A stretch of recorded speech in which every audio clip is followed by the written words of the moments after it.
वैसे तो बिहार में कारनामे होते रहते हैं, लेकिन कुछ ऐसी चीजें हो जाती हैं जिसे सुनकर बहुत हैरानी भी होती है। हमने भी एक खबर पढ़ा जहां लिखा था कि वैशाली में मछलियां हजारों लीटर शराब पी गई और उनकी शराब पीने के कारण मछली पालक तबाह हो गए। हमने जब पूरा मामला समझा तो पता लगा कि यह सब कुछ वैशाली जिले के स्थानीय प्रशासन की गलती के कारण हुआ और अब उसका परिणाम मछली पालक भुगत रहे हैं। मछली पालकों के साथ साथ आसपास रहने वाले लोग शराब की बदबू से परेशान हैं और वहां आसपास कई सरकारी कार्यालय भी हैं जहां काम करने के लिए कर्मचारी आते हैं, लेकिन अब उनका कार्यालय में काम करना भी मुश्किल हो गया है। आसपास के रहने वाले लोग इस बात की आशंका से चिंतित हैं कि कहीं प्रशासन की इस गलती के कारण इलाके में फिर से कोई नई बीमारी ना फैल जाए।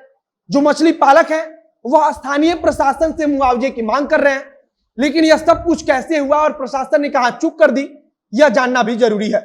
अब नमस्कार, मेरा नाम है मोहित कुमार सिंह और आप देख रहे हैं जनता जंक्शन का विशेष कार्यक्रम एक्सप्लेनर। वैशाली जिले का यह पूरा मामला है। बताया जा रहा है कि अदालत ने आदेश दिया था और उसी आदेश को पूरा करने के लिए शराब को नष्ट किया जाना था। प्रशासन की तरफ से शनिवार को ही लगभग 8,600 लीटर विदेशी शराब लाया गया और फिर उसको नष्ट करने का काम शुरू हुआ। प्रशासन की तरफ से एक बड़ा गड्ढा खोदा गया, शराब को विनष्ट करने के लिए उस गड्ढे में डाला गया, लेकिन यहीं पर प्रशासन की तरफ से थोड़ी चूक हो गई, जिसका खामियाजा अब आसपास के लोगों को और मछली पालक को उठाना पड़ रहा है।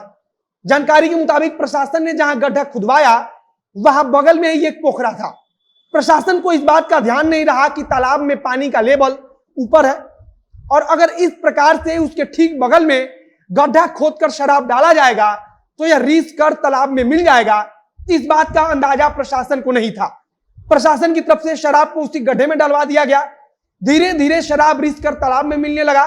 आसपास के लोग जब तक कुछ समझ पाते और कर पाते तब तक तालाब में मौजूद मछलियां मरने लगी और आसपास बदबू भी फैल चुकी थी। लोगों को धीरे धीरे मामला समझ में आया कि प्रशासन के द्वारा जिस हजारों लीटर शराब को गड्ढे में डलवाया गया था वह शराब अब रिस कर तालाब में मिल चुका है। बताया गया है कि यह पूरा शराब पुलिस द्वारा जब्त किया गया था, जिसे अदालत के आदेश के बाद नष्ट किया गया है। अब आसपास के लोग प्रशासन से इस बात की गुहार लगा रहे हैं कि प्रशासन उन्हें बदबू से छुटकारा दिलाने के लिए कुछ करे।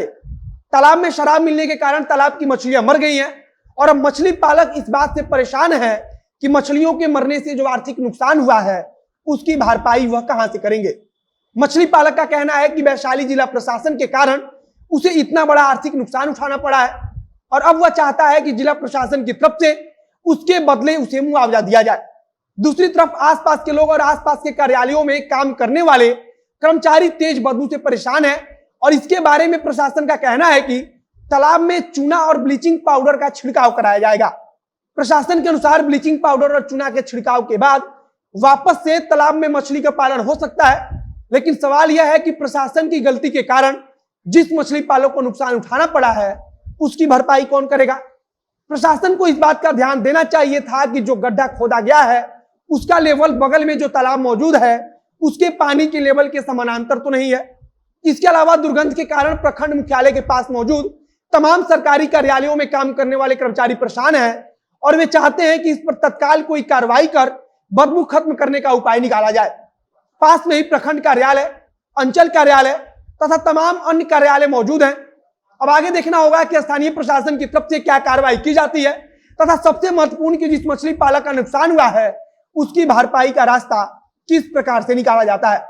चूंकि मामला शराब से जुड़ा हुआ है तो आपको बता दें कि कुछ दिन पहले ही बिहार सरकार की तरफ से एक नया नियम लागू किया गया है, जिसके अनुसार शराब की जब्ती से लेकर उसे नष्ट करने तक के आधार पर थानेदारों को नंबर दिया जाएगा। उसी आधार पर एसपी की रैंकिंग तय की जाएगी, एसपी को नंबर दिया जाएगा और इन सब के आधार पर जिले की रैंकिंग तय की जाएगी, पुलिस अधिकारियों की रैंकिंग तय की जाएगी। माना जा रहा है कि सरकार के इस नए नियम के बाद से राज्य में शराब की जब्ती और उसे नष्ट करने का काम काफी तेज हुआ है। फिलहाल अब वैशाली का जो है खबर है उसमें आगे जो कुछ नया अपडेट आएगा उसे हम आप तक पहुंचाते रहेंगे। फिलहाल वीडियो को यहीं पर समाप्त करते हैं। नई जानकारी आएगी तो हम पहुंचाते रहेंगे। वीडियो अगर फेसबुक पर देख रहे हैं तो पेज को लाइक कीजिए, यूट्यूब पर देख रहे हैं तो चैनल को सब्सक्राइब कीजिए।